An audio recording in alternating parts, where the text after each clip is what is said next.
Screen पर लेकर आते हैं स्टॉक, क्योंकि उससे जुड़ी हुई एक खबर आती है। पेटीएम के फाउंडर विजय शेखर शर्मा को एक नोटिस भेजा गया है। ये moneycontrol.com के हवाले से दरअसल खबर आ रही है। तथ्यों को छुपाने के मामले में कारण बताओ नोटिस सेबी ने इनफैक्ट पेटीएम के फाउंडर विजय शेखर शर्मा को भेजा है। तो ये फिलहाल कुछ अपडेट आपके लिए आता हुआ। स्टॉक आपकी स्क्रीन पर। मामला दरअसल और डिटेल में इसके अंदर कुछ मिस रिप्रेजेंटेशन ऑफ फैक्ट्स हुए हैं पेटीएम के केस में जब ये आईपीओ लेकर आए थे। और ये प्रोब इनिशिएट किया गया था based on inputs from RBI जब पेटीएम पेमेंट्स बैंक की जांच हो रही थी, ये सूत्र इस रिपोर्ट में कह रहे हैं। यहाँ पर सवाल यही है कि क्या पेटीएम के विजय शेखर शर्मा को एक प्रमोटर के तौर पर क्लासिफाई किया जा सकता था या नहीं, considering he had management control rather than an employee. अच्छा, आईपीओ डॉक्यूमेंट्स में शायद विजय शेखर शर्मा को एक एम्प्लॉय के तौर पर लिखा गया है। ये रिपोर्ट ये क्लियरली कह रही है कि जिस तरह के डॉक्यूमेंट्स कंपनी ने पेश किए थे, जाहिर तौर पर मैनेजमेंट कंट्रोल विजय शेखर शर्मा के हाथ में था, तो उनको प्रमोटर के तौर पर क्लासिफाई करना चाहिए था और ना कि एम्प्लॉय। सेबी ने इनफैक्ट इसी मामले पर शो कॉज नोटिस भेजा है। इस शो कॉज नोटिस में कंपनी के डायरेक्टर्स जो उस समय थे आईपीओ से पहले, उनसे भी जांच की जा रही है। उनको भी एक नोटिस गया है कि कैसे इन्होंने विजय शेखर शर्मा के इस पर्टिकुलर स्टांट्स को एंडोर्स किया। तो ये क्रक्स है उस मैटर का। स्टॉक आपके सामने 6% मिनटों में नीचे आ चुका है। अब क्या इसमें फाइनल एक्शन आएगा या नहीं, फिलहाल ये सिर्फ शो कॉज नोटिस है।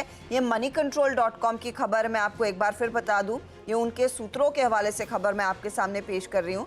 शरद, इसको कैसे देखना चाहिए, क्योंकि ये एक नीजक रिएक्शन मार्केट ने दिया ज़रूर है। क्या ये एक सीरियस ऑफेंस माना जा सकता है जो रिपोर्ट उल्लेख कर रही है कि आईपीओ डॉक्यूमेंट्स में विजय शेखर शर्मा को प्रमोटर नहीं बल्कि एक एम्प्लॉय के तौर पर क्लासिफाई किया था? ये मुझे नहीं लगता कि बहुत ज्यादा कोई ये एक मटेरियल इशू है। ऑब्वियसली अगर रेगुलेटरी ओवरहैंग रहता है तो प्रॉब्लम तो होती है, but on the face of it मुझे नहीं लगता कि इसकी वजह से कोई बहुत बड़ा चैलेंज जैसे बिजनेस कंटिन्यूटी है उसमें कोई चैलेंज आएगा। कंपनी अपना पॉइंट ऑफ व्यू क्लैरिफाई करेगी अगर वो सेबी को सेटिस्फैक्टरी लगता है। लेकिन अगर मिसरिप्रेजेंटेशन हुई है तो बेस्ट चीज तो यही होगी कि कंपनी अपनी तरफ से उस चीज को क्लैरिफाई करे और एक्सेप्ट करे कि हाँ गलती हुई है, और फिर उसपे जो पेनल्टी जो भी क्लॉज है वो रिपे करे। बट उससे मुझे नहीं लगता कि बहुत ज्यादा कोई फर्क पड़ता है। बिजनेस जैसे रन होता है डिफैक्टो सबको पता ही था कि विजय शर्मा की क्या पोजीशनिंग है। तो मुझे लगता है ऑब्वियसली रेगुलेटरी मिस रिप्रेजेंटेशन है तो उसकी वजह से जो सेबी एक्शन लेगी वो उनको कंप्लाई करना चाहिए। और जहां तक प्राइस रिएक्शन का सवाल है, अब लगभग 3 टाइम ईवी टू सेल्स पे कंपनी ट्रेड कर रही है। तो मुझे लगता है ज्यादातर प्रॉब्लम शायद प्राइस्ड इन है। बाकी सारे प्लेटफॉर्म कंपनीज में कोई भी आपको ये वैल्यूएशन पे आज के दिन नहीं मिलती है। ज्यादातर स्टॉक 7-8 टाइम मिलते हैं।